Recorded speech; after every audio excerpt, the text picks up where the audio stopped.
저희 아들이 한 2년 만에 이렇게 집에 왔다가 한 달 정도 이렇게 머물다가 어제 미국으로 돌아갔습니다.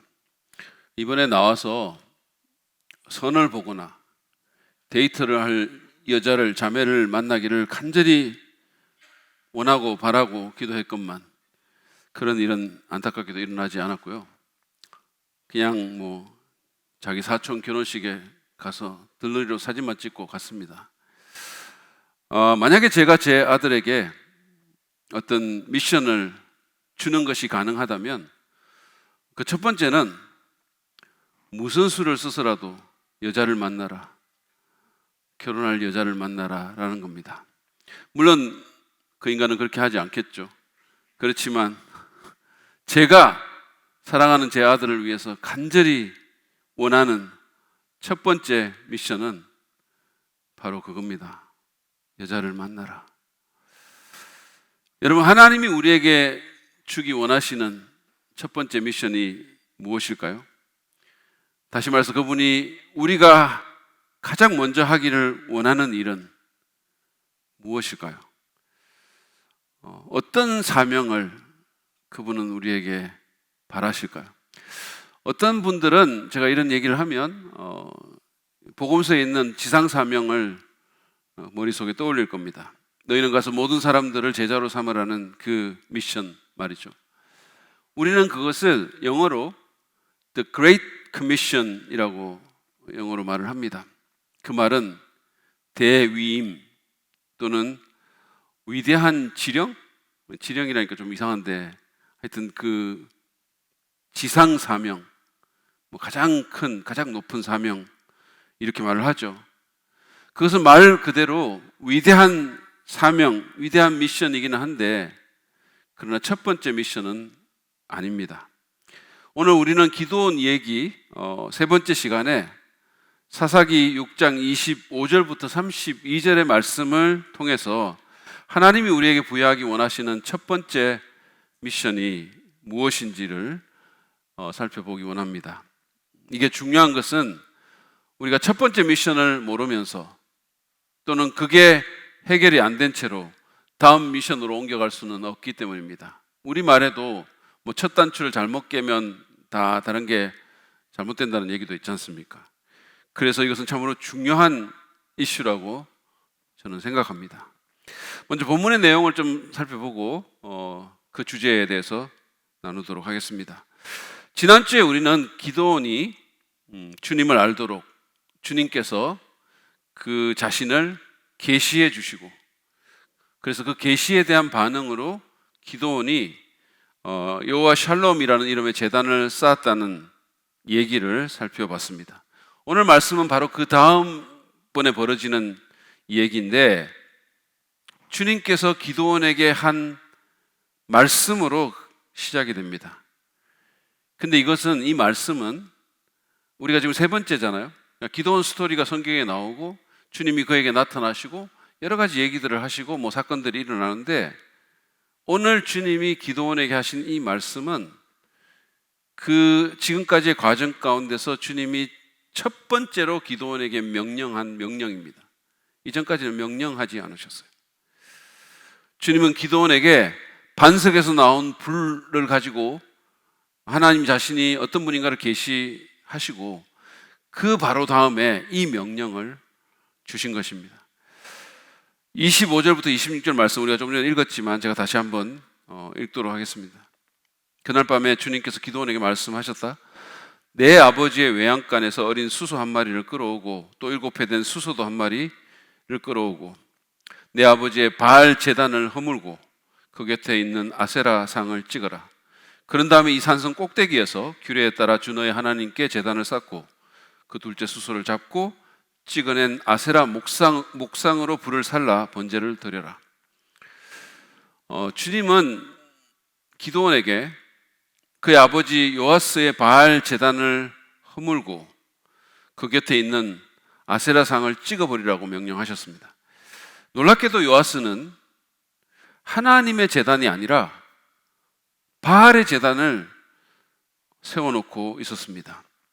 그것은 그들 가족의 제단이었을 것입니다. 참으로 놀라운 일이죠. 이게 여기가 이스라엘인데.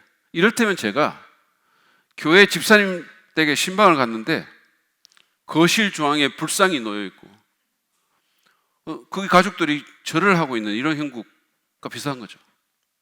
아무튼 우상을 허물라고 말씀하신 다음에 성읍의 모든 사람들이 볼 수 있게 그 산성 꼭대기에 주님을 위한 제단을 쌓고, 그리고는 둘째 수소를 잡아서 그 위에 올린 후에 찍어낸 아세라 목상을 땔감으로 삼아서 그 제단에서 하나님께 번제를 드리라고 그렇게 하셨습니다. 이것이 기드온에게 주어진 첫 번째 명령이었죠. 기드온은 어떻게 했을까요? 그는 그 말씀에 순종합니다. 영웅적인 순종은 아니지만 아무튼 그는 순종했습니다. 27절 말씀 보시죠. 그래야 기드온은 종들 가운데서 10명을 데리고 주님께서 말씀하신 대로 하였다. 그러나 그의 아버지의 집안 사람들과 성읍 사람들을 두려워하여 감히 그 일을 낮에 하지 못하고 밤에야 하였다. 우리가 저번에 처음 그 스토리에서 기드온을 만났을 때 기드온이 우리 아버지 집은 너무 작고 미천하고 많은 그 아버지 중에서는 뭐 집에서 또 제일 작고 이렇게 얘기했는데, 지금 그 아버지 집에 종들 가운데 10명이나 있었어 데리고 왔다는 것은 이 집이 굉장한 집이라는 거죠. 외양간도 있고 그 당시 농경사회인데 부잣집이죠. 대단한 집이죠. 그러니까 기드온은 지금 제가 뭐 혈액형으로 사람 판단하는 건 아니지만 트리플 A형이 틀림이 없습니다. MBTI 검사를 했으면 ISFT나 INFT가 나왔을 것임이 거의 확실하다고 생각해요. 굉장히 자존감이 낮았던 사람이죠. 이 사람은 사람들을 두려워해서 낮에는 이 일을 못하고 밤에 주님이 명령하신 일을 했습니다. 그것도 혼자서가 아니라 종들 10명을 데리고 하기도 했죠. 근데 여러분, 그렇다고 해서 너무 기드온을 비난하지는 마십시오. 비록 그가 사람들을 두려워해서 밤에 하긴 했지만 어떤 면에서 이것은 좀 지혜로운 일이기도 해요. 만약에 기드온이 이 일을 백주 대낮에 했다면 아마도 사람들의 저항과 방해를 받아서 이 일을 이루지 못했을 것입니다. 그리고 종들 10명을 데리고 했다는 것도 그렇습니다. 이거를 자신이 혼자 할 용기가 없어서 그렇게 했다라고 볼 수도 있겠지만, 그것보다는 바알의 제단과 아세라 목상을 허무는 것, 그리고 그거를 또 땔감으로 삼아서 산성 꼭대기에 주님의 제단을 쌓고 번제 드리는 것이 엄청난 수고를 요하는 일이기 때문이라고 보는 것이 훨씬 더 개연성이 있습니다. 여러분 한번 생각해 보세요. 다른 거 다 치우고 수소를 잡아가지고 각을 뜨고, 그리고는 또 목상을 허물어가지고 그거를 다 땔감으로 만들어가지고 제단 쌓고 거기 불 붙여가지고 하는 거 얼마나 힘든 일이겠어요. 아니, 다른 거 다 치우고 수소 하나 잡는 것만 생각해요. 혼자서 여러분 그거 하실 수 있어요? 혼자서 수소 한 마리 잡으시겠습니까? 저는 신학교에 제 방에 개구리 한 마리가 들어가지고 그것도 어떻게 할 수가 없어가지고 하여튼 신학생들 부르고 난리가 났었어요. 제가 그래도 교수 체면에 비명은 안 질렀어요. 보통 일이 아닙니다. 주님이 기드온에게 하라고 하신 그 일이 사실은 보통 일이 아닙니다. 제프 루카스라는 분은 이 일이 장정 10여 명이 힘을 합친다 해도 허리가 끊어질 만큼 고되고 힘든 일이었을 것이라고 그렇게 말을 하죠. 따라서 우리는 기드온의 이 순종을 낮게 평가해서는 안 됩니다. 그는 순종했어요. 근데 소동은 그 다음날 아침에 일어났습니다. 28절을 보시죠.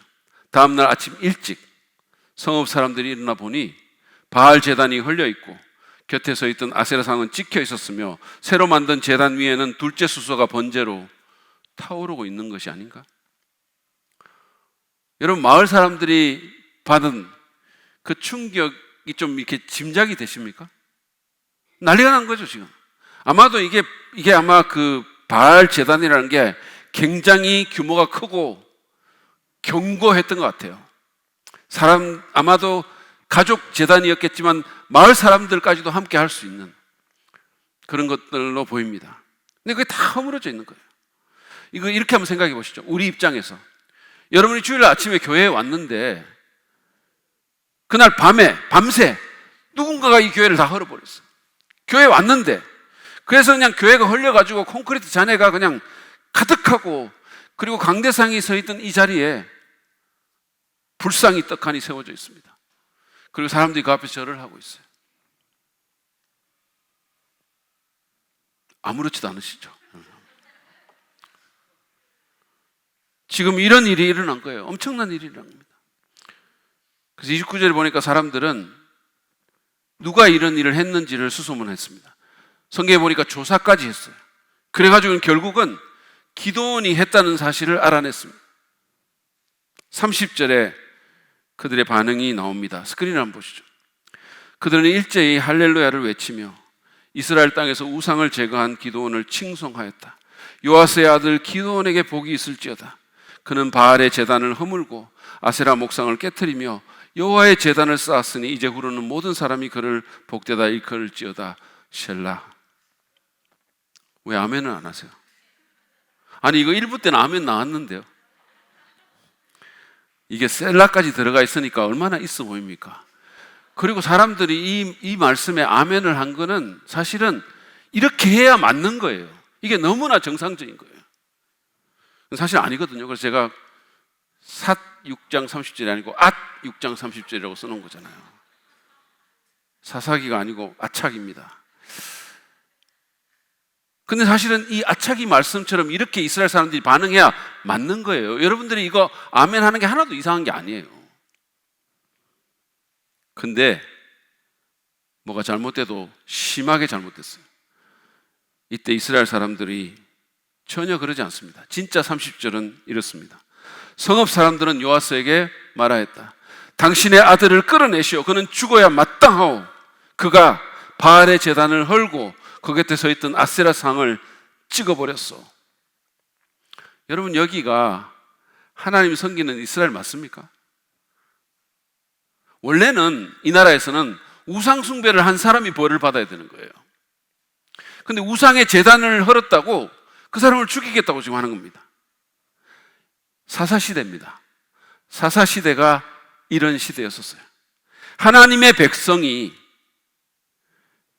말씀의 기준을 버리고 세상 사람들과 구분이 안 되는 그런 시대. 각자 자기 소견에 옳은 대로 행하는 시대.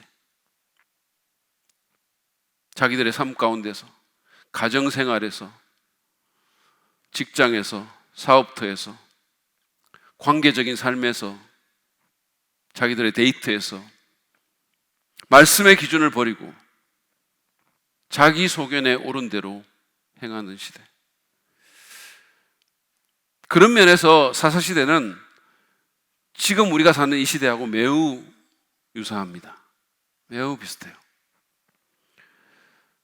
아무튼 사람들의 그 험악한 인상과 고함소리 속에서 기드온은 자신이 죽게 될지도 모른다고 생각하면서 아마 숨죽이고 그 안에 있었을 것입니다. 집안에서. 그 아버지가 격분해가지고 아들인 자신을 때려 죽이거나 아니면 지금 집 밖에 모여있는 성난 군중들에게 자기를 넘겨줘서 아무튼 결과는 죽음일 가능성이 아주 높았어요. 근데 놀라운 반전이 있었습니다. 아버지가 제단을 허문 기드온의 편을 든 거예요. 여러분, 그 견고한, 정말 마을에 어떻게 보면 그 기념비 같은 그 바알 제단을 쌓았던 사람이 요아스예요. 엄청나게 우상에게 헌신했던 사람입니다. 근데 그 사람이 이렇게 말합니다. 요아스가 자기를 둘러쓴 모든 사람에게 이렇게 말하였다. 당신들이 바알의 편을 들어 싸우겠다는 것이요? 당신들이 바알을 구할 수 있다는 말이요? 누구든지 그의 편을 들어 싸우는 사람은 내일 아침에 죽음을 면하지 못할 것이요. 만약 바알이 신이라면 자기의 제단을 헌 사람과 직접 싸우도록 놓아두시오. 기본적으로 그의 논지는 이런 겁니다. 만약에 바알이 진짜 신이라면 그는 자기 제단을 헌 사람을 가만 놔두지 않을 것이다. 그는 스스로 복수할 것이다. 여러분은 왜 그를 위해 나서는가? 바알에게는 자기를 위해 싸워줄 누군가도 필요하지 않다.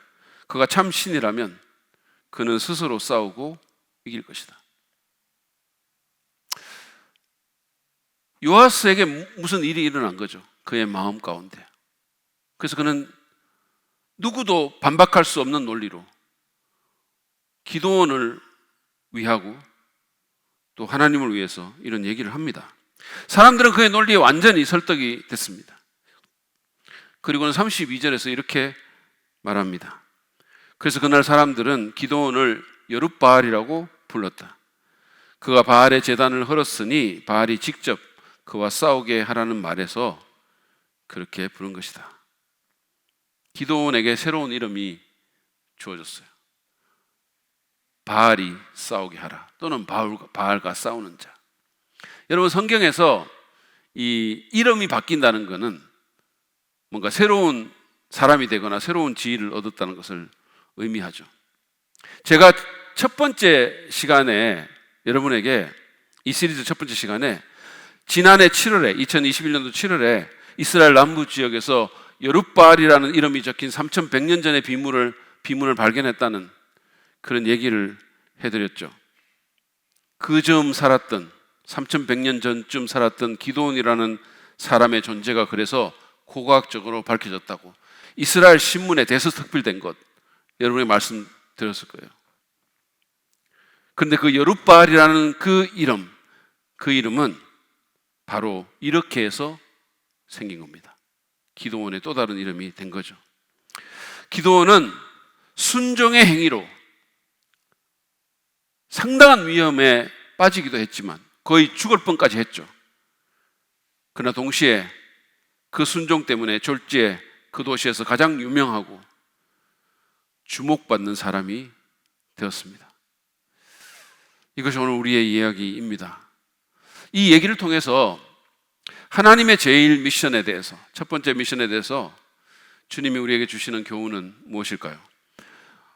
먼저 우리는 내 안의 우상을 처리해야 합니다. 그것이 하나님께서 우리에게 원하시는, 우리에게 부여하신 첫 번째 미션입니다. 여러분, 하나님은 기드온을 미디안의 압제에서 이스라엘을 구원할 사사로 부르셨습니다. 우리가 이미 그것을 봤고, 그것이 하나님께서 기드온에게 주신 주된 미션이었죠. 근데 그 미션을 하기 전에 하나님은 그것보다 먼저 그의 아버지 집의 가족 우상을 허물라고 명령하셨습니다. 제가 앞에서도 말씀드린 것처럼 그것이 하나님께서 기드온에게 내린 첫 번째 명령입니다. 그것이 기드온의 첫 번째 과제요, 미션인 셈이죠. 더 큰 미션을 이루기 전에 이것부터 이루라는 겁니다. 더 큰 싸움을 싸우기 전에 내 집 마당에 있는, 어쩌면 내 마음에도 있는 그 우상과의 싸움을 먼저 하라는 거예요. 우리도 마찬가지입니다. 더 큰 일을 하기 전에, 더 큰 싸움을 싸우기 전에 내 안의 우상부터 제거해야 합니다.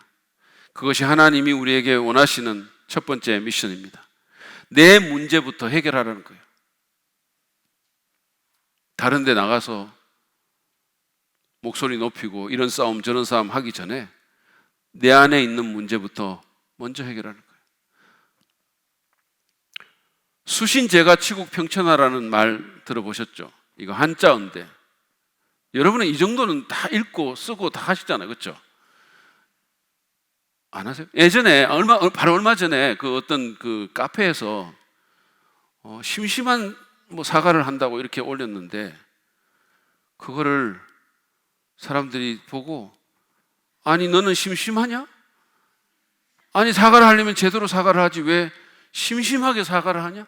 나는 하나도 안 심심한데 뭐 이렇게 반응을 해가지고 상당한 이슈가 됐던 적이 있어요. 이 심심하다는 한자어를 그냥 지루하다는 그 우리 순우리말 그걸로 이해를 해가지고 심심한 사과를 한다고, 깊고 간절하게 사과한다고 그랬는데 너는 심심하냐? 나는 안 심심하고 이렇게 나간 거죠. 여러분 그런 수준 아니시잖아요. 여러분은 다 아시잖아요. 수신제가 지구평천하. 그죠? 제발 좀 대답하세요. 이 수신제가 지구평천하. 예? 먼저 자기 자신을 닫고, 수신이라는 게 자기 몸을 닫고, 문자적으로는. 그리고 집안을 가지런하게 한 다음에 치국, 나라를 다스리고 천하를 평안하게 한다라는 뜻의 한자어죠. 그러니까 나라를 다스리고 천하를 평정케 하는 그 엄청난 일도 자기 몸과 마음을 바르게 하는 데서 출발한다는 거예요. 거기서부터. 이 일처럼, 그 말처럼 우리 그리스도인은 내 안에 있는 우상의 문제부터 해결해야 된다. 물론 지금 여기 있는 분들의 집에 무슨 바알 제단이나 아세라 목상이 있지는 않을 겁니다. 그러나 제가 종종 강조하듯이 그렇다고 우리에게 우상이 없는 것은 아니에요. 솔직히 우상은 나무나 돌의 문제가 아니라 마음의 문제예요. 여러분 구약 성경에도 보면 이 나무로 뭐 우상 쌓고 뭐 사람들이 막 이렇게 그 절하고 했지만 구약 성경을 잘 읽어보세요. 결국은 그들의 마음이 거기에 깊이 연루가 돼 있었어요. 성경에 보면 그들이 우상을 사랑했다는 표현이 여러 번 나와요. 우상의 마음을 뺏긴 거죠. 단순한 나무 문제가 아니에요. 돌 문제가 아니에요. 인간은 그 마음에서 끊임없이 우상을 만들어냅니다. 끊임없이. 그래서 종교개혁자인 깔뱅은 인간의 마음은 우상을 제조하는 제조 공장이라고, 우상 공장이라고 말을 했어요. 여러분 우상이 뭡니까? 무엇이든지 내게 하나님보다 더 중요한 것, 무엇이든 하나님보다 더 크게 내 마음과 생각을 사로잡는 그게 우상입니다. 생각해 보세요. 무엇보다 내게 실질적으로 내 삶의 결정과 내 삶의 선택과 내 삶의 진로 가운데서 내게 하나님보다 더 중요한 것, 하나님보다 더 크게 보이는 것, 내 마음과 생각을 더 사로잡는 것, 그게 우상입니다. 팀 켈러는 우상을 이렇게 정의합니다. 우상은 하나님만이 주실 수 있는 것을 얻고자 우리가 의지하는 대상이다. 하나님만이 주실 수 있는 진정한 만족, 가치, 내 자존감, 의미 있는 삶, 참된 행복, 하나님만이 주실 수 있는 그런 것을 얻고자 우리가 의지하는 대상이 우상입니다. 이를테면 저것만 있으면 내 삶이 의미 있게 될 거야. 나도 가치 있는 사람이 될 거야. 내가 중요해지고 저것으로부터 내가 안전을 찾을 수 있을 거야. 안정감이 들 거야. 이렇게 말하는 그것이 우리의 우상입니다. 뭔가가 있어야만 행복해질 수 있다고 생각하고 그 뭔가가 하나님보다 내게 더 중요하다면 그거는 우상입니다. 우리는 종종 우상을 나쁜 것이라고 생각을 해요. 그런데 오늘날의 우상은 나쁜 거 거의 없고요. 그 자체로 대체적으로 다 좋은 것들이에요. 하나님이 주신 좋은 것들. 사실은 더 좋은 것일수록 그것이 우리의 가장 깊은 욕구와 희망을 채우리라는 기대가 더 커지는 거예요. 그런 면에서 보면 무엇이든지 우리의 우상이 될 수 있지만 더 좋은 것일수록 더욱 그렇습니다. 좋은 것들. 우리는 하나님이 주신 그 좋은 것들을 궁극적인 것으로 바꿔서 그것에게 하나님만이 주실 수 있는 어떤 것을 주리라고 기대하고 그것의 마음을 빼앗깁니다. 그러고 삽니다. 그것이 바로 현대판 우상숭배라는 거예요. 한번 생각해 보시기 바랍니다. 여러분의 우상은 무엇입니까? 여러분에게 정말 실제적인 삶에 있어서 하나님보다 더 중요하고 더 크게 보이는 것, 하나님만이 주실 수 있는 그런 것들을 그것이 줄 수도 있다고 기대하며 마음을 주는 것. 트레빈 왁스는 현대판 우상의 후보자로 자기 자신, 내가 우상이 될 수 있고, 성공, 돈, 레저, 이를테면 여흥이나 스포츠나 오락가 같은 것, 그리고 섹스, 권력을 꼽았습니다. 그게 현대판 우상이다 했어요. 카일 아이들만은 그것에 더해서 성취와 로맨스, 그리고 가족, 내 자식, 내 배우자, 물론 배우자는 3년이 지나면 우상으로서의 가치를 완전히 잃어버리죠. 재밌는 거는 카일 아이들만은 이 현대판 우상의 목록에다가 음식을 추가했어요. 음식이 우상이 될 수 있다는 거예요. 탐닉하는 거예요. 사람들이 맛있는 거 먹는데 엄청난 신경을 쓰고 그것에 의미를 부여하고, 사람들의 인정과 인기도 유력한 우상의 후보입니다. 사람들의 인정, 인기, 그리고 우리 같은 목회자들에게는 심지어 사역도 우상이 될 수 있습니다. 일단은 우리가 우리의 우상을 처리하기 위해서 내 우상이 무엇인가를 확인하는 것이 중요합니다. 어떤 목사님은 자기가 하나님을 위해서 사역하는 줄 알았는데 정직하게 따져보니까 자기 안에 인정 욕구가 너무 크고, 그래서 하나님보다 사람의 인정을 계속해서 바라고 원하는 것이 자기 안에 있다는 사실을 깨달았다고 고백했어요.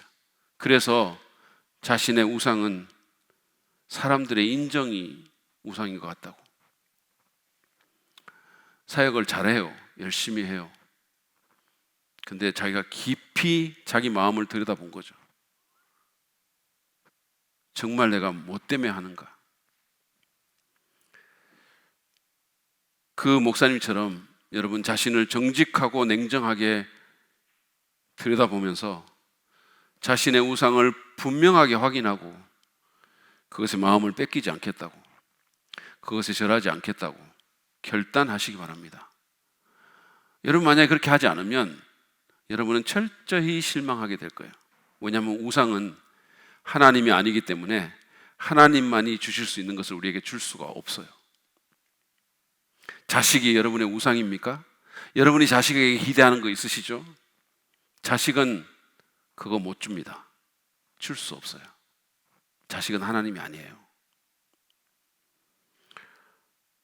하나님께 도움을 구하면서 회개할 것을 회개하고 내 마음속에 있는 우상의 제단을 허무시기를 바랍니다. 만약에 혼자서 처리하기에 힘이 든다면 기드온이 그랬던 것처럼 10명의 10명의 종들에게 도움을 요청했듯이 여러분의 공동체나 신뢰할 만한 사람들과 나누고 그들의 도움을 받으시기 바랍니다. 이거는 하나도 사실은 창피한 것도 아니고 누구도 면제되지 않은 거예요. 저도 굉장히 위험한 상황 가운데 있는 거죠. 모든 사람이 우상 숭배자가 될 수 있어요. 하나님이 아닌 헛된 우상을 섬길 수 있는 겁니다. 그래서 우상을 하나님의 자리에서 끌어내리고 그게 원래 있어야 할 자리로 돌려놓으시기 바랍니다. 그것이 하나님께서 우리에게 원하시는 첫 번째 미션입니다. 여러분, 우리는 내 안에 우상을 처리해야 합니다. 그뿐만 아니라 우리는 하나님을 내 삶의 모든 영역에서 주님으로 모셔야 합니다. 이것이 하나님이 우리에게 원하시는 첫 번째 미션의 동전의 앞과 뒤 같은 거예요.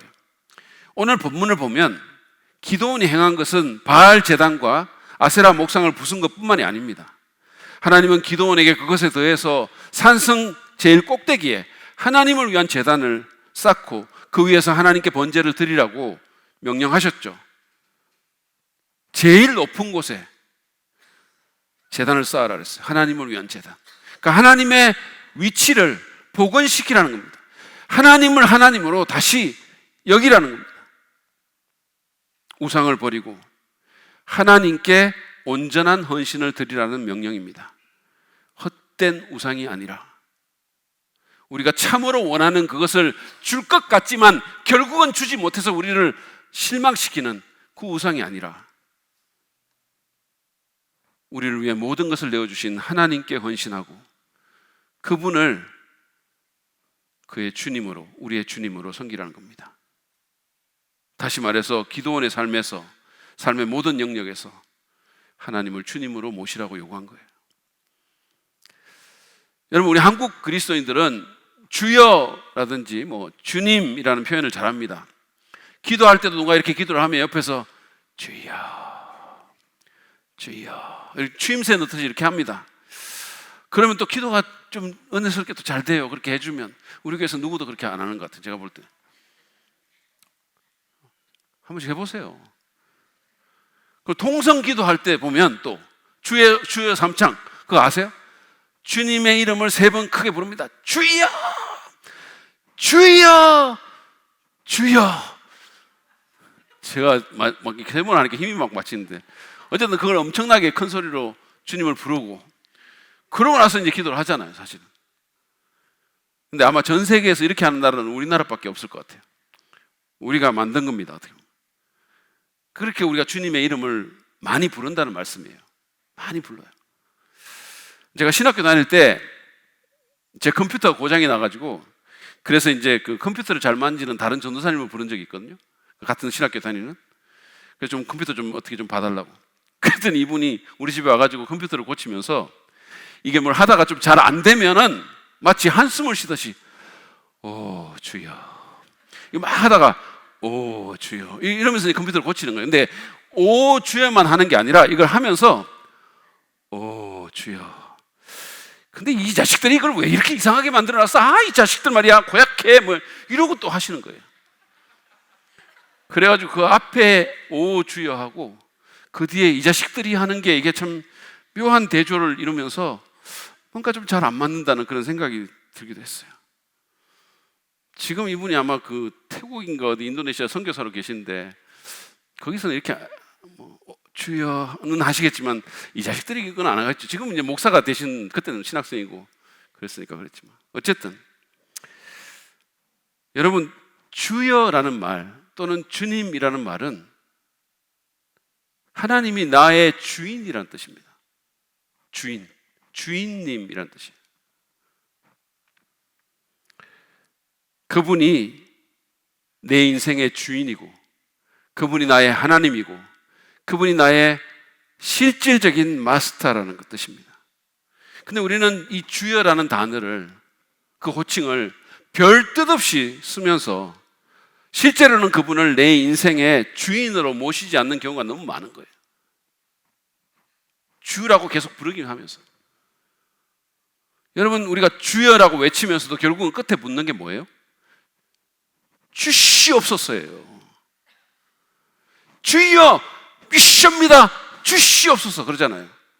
우리 그거 굉장히 많이 하잖아요. 결국은 주님이라고 부르면서 끝에 붙는 거는 주시옵소서예요. 이걸 얼마나 많이 했으면 외국 선교사가 한국에 들어와서 제일 먼저 배우는 한국말이 이거라는 거죠.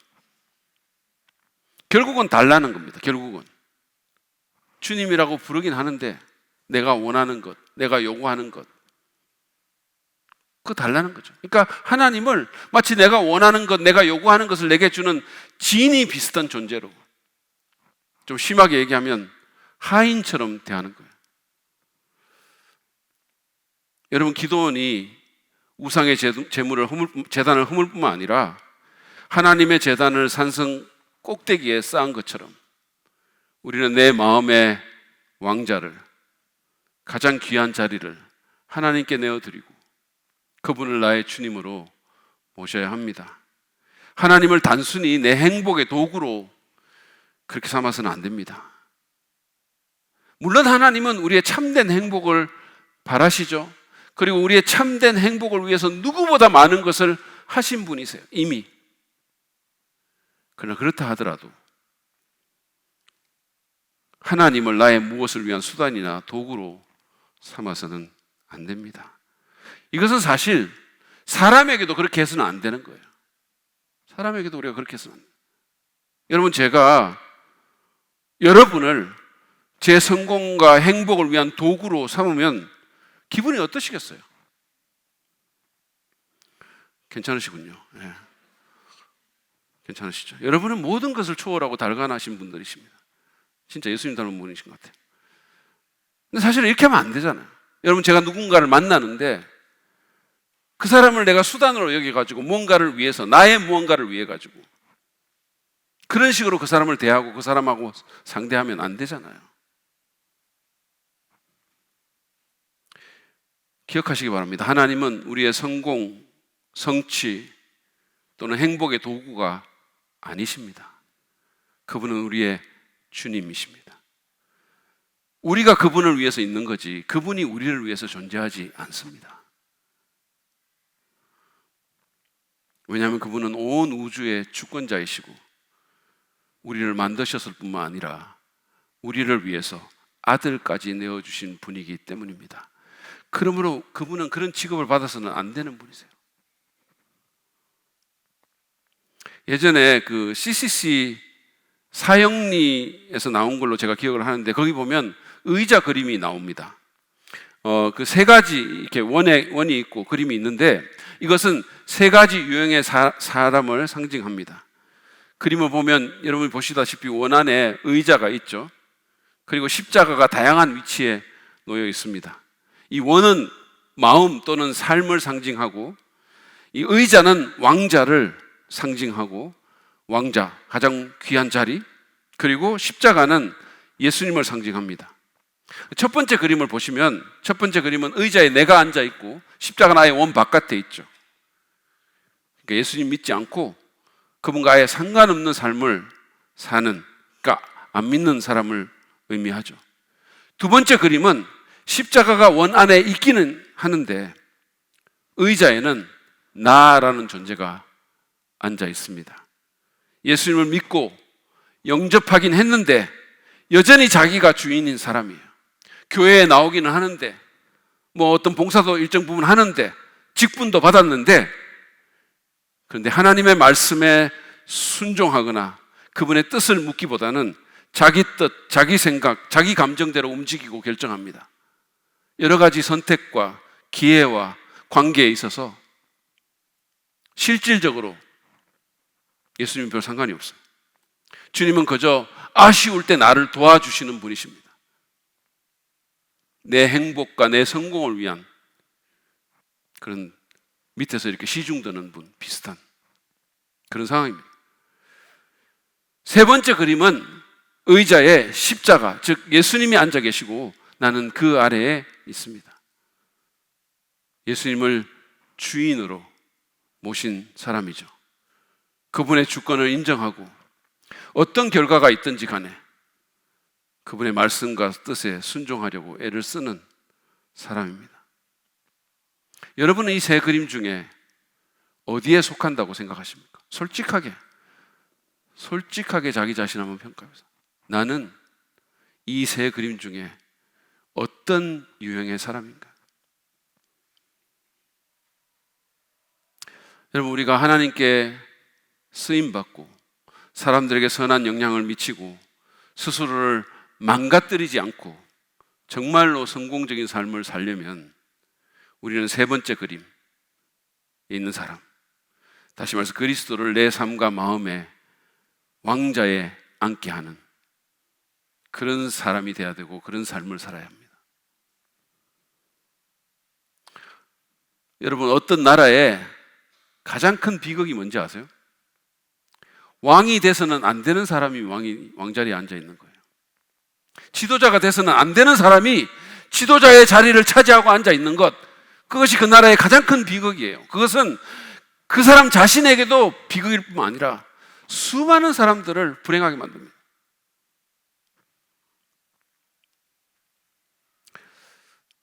나도 마찬가지고 여러분도 마찬가지고 우리나라에서 우리는 왕이 돼서는 안 될 사람들이에요. 우리가 그 자리에 앉아 있으면 나도 불행하고 주위에 다른 사람도 불행해집니다. 주님이 그 자리에 앉으셔야 되는 거예요.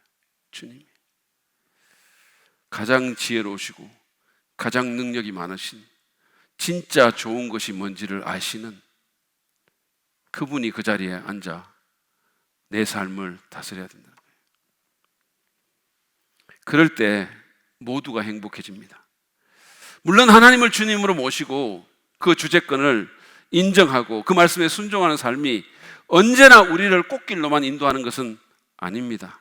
기도원도 우상을 허물고 주님의 제단을 쌓았다가 거의 죽을 뻔 하지 않았습니까?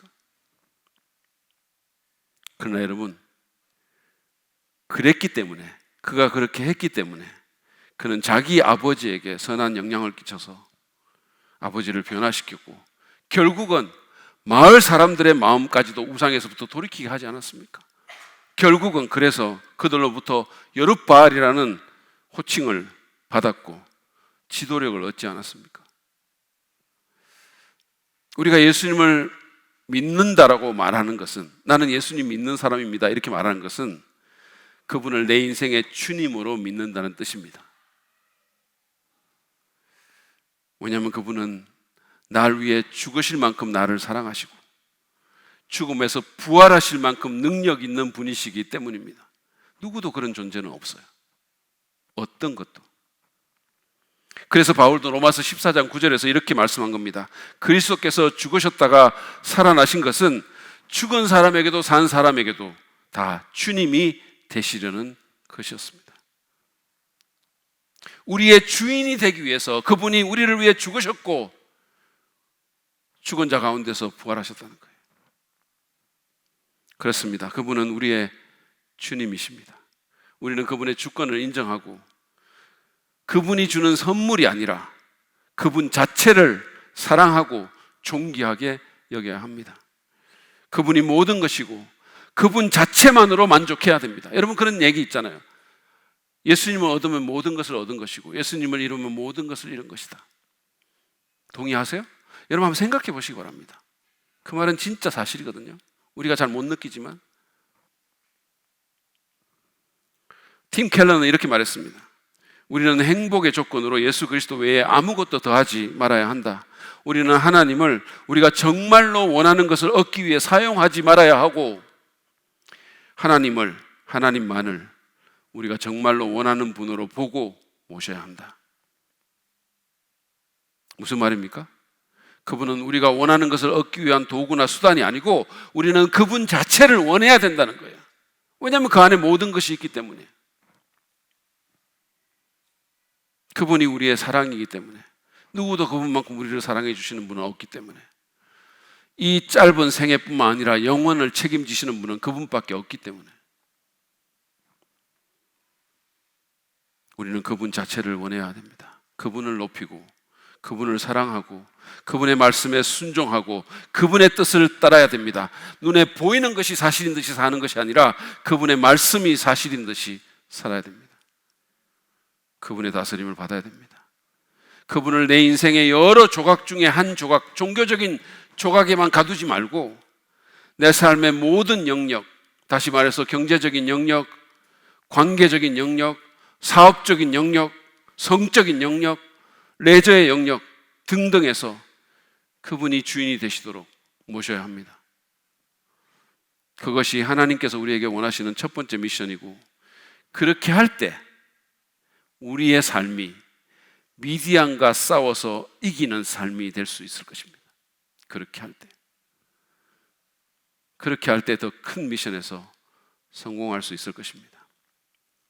오늘 우리는 하나님께서 우리에게 주시는 첫 번째 미션에 대해서 배웠습니다. 그것은 내 안의 우상들을 처리하는 것이고 하나님을 삶의 모든 영역에서 주님으로 모시는 것이었습니다.